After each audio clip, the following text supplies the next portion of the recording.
CBSE ने 2026 अपने paper 2 में इस क्वेश्चन को पूछा है। आइए क्वेश्चन को देखने। क्वेश्चन बोल क्या रहा है, if alpha and beta are the root of the equation x square plus k square minus 1x minus 20 equal to 0, और दो फॉर्मेट आपको दिया हुआ है कि alpha square minus beta square minus alpha into beta 29 के बराबर है, और अल्फा माइनस बीटा जो है आपका वो 9 के बराबर है। तो इस केस में हमको k का वैल्यू निकालना है। इक्वेशन में जो वेरिएबल k प्रेजेंट है उसी का वैल्यू निकालना है। आइए पहले आराम से क्वेश्चन को लिख लेते हैं। हमने पहले इक्वेशन को लिख लिया, अल्फा माइनस बीटा आपको 9 दिया हुआ है, और आप बहुत अच्छे से जानते हो कि पॉलिनोमियल के क्वेश्चन को सॉल्व करने के लिए जो दो रिलेशन आपने पढ़ा है पहले उसको आराम से लिख लो, क्योंकि उसके बिना क्वेश्चन होगा नहीं। तो अल्फा प्लस बीटा तुम बता रहे माइनस बी बाई ए के बराबर होता है, माइनस लिख लिया हमने।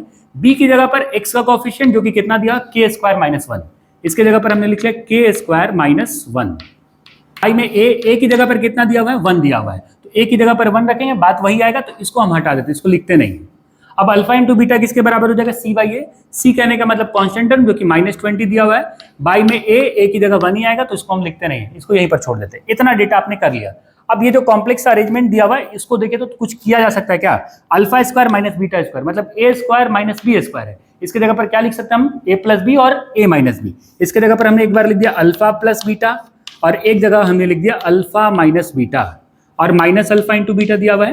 ये सारा वैल्यू आपका 29 के बराबर है। ठीक, अल्फा प्लस बीटा आपने निकाला हुआ कितना आया, माइनस के स्क्वायर माइनस 1, इसको हमने सब्स्टिट्यूट कर दिया। उसके बाद अल्फा माइनस बीटा क्वेश्चन में ही दिया हुआ था 9, minus alpha into beta, alpha into beta question में कितना दिया, माइनस 20, और ये सारा वैल्यू 29 के बराबर है। अब कुछ नहीं, बस इक्वेशन को सॉल्व कर देते हैं। सॉल्व करेंगे क्या हो जाएगा, देखिए तो यहाँ पर एक्चुअल में आपका -9 है, इस 9 को हम यहाँ पर लिख देते हैं ताकि आपको आराम से समझ में आए। -9 को मल्टीप्लाई करेंगे के स्क्वायर के साथ, -9 के स्क्वायर हो गया। अब इस -9 को -1 के साथ मल्टीप्लाई करेंगे, ये आपका आ गया +9। इसके बाद ये देखिए माइनस माइनस क्या हो गया आपका, प्लस 20 इज इक्वल टू 29 दे रखा है। अब ये हो गया आपका -9 के स्क्वायर, और ये दोनों हो गया आपका 29 प्लस 29 इधर आएगा, क्या हो जाएगा, ये +29 जो इधर आ रहा है, तो ये क्या हो गया आपका -29 प्लस 29 माइनस 29, ये हो गया आपका 0। तो के स्क्वायर का वैल्यू कितना हो जाएगा, 0, और ये -9 नीचे आ गया, जो कि सॉल्व होकर कितना आएगा, के का वैल्यू यहाँ से कितना बन जाएगा, 0। तो के का जो रिजल्ट आएगा वो 0। Thank you so much.